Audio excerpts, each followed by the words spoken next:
j'ai l'impression qu'on touche vraiment le nerf du débat sur effectivement ce qui se passe dans les crypto-monnaies.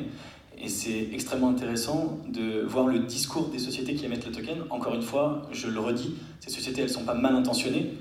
Et pourtant, c'est intéressant de voir que dans un premier temps, tu dis c'est des partenaires qui vont venir acheter en avance des bons d'achat. Et dans un deuxième temps, tu dis j'ai pas de token, je les donne tous à mes investisseurs. Donc le vocabulaire passe de partenaire à investisseur. Effectivement, la question d'origine, c'est est-ce que les investisseurs sont naïfs? Je pense qu'aujourd'hui, quand on investit dans de l'equity, il y a effectivement des règles au niveau mondial, il y a des règles en France, et l'investisseur est en quelque sorte protégé. On sait que si le fondateur se distribue des dividendes, le petit actionnaire il aura également des dividendes, il est intéressé financièrement, on sait qu'il participera à l'Assemblée Générale, etc. Pour ce qui est des ICO, pour ce qui est des crypto-monnaies, c'est le Far West, ça vient de commencer, il n'y a aucune réglementation. Et donc, je pense qu'il y a un certain nombre de projets qui ont une certaine dualité dans leur discours en disant « Moi, je vends en avance des bons d'achat.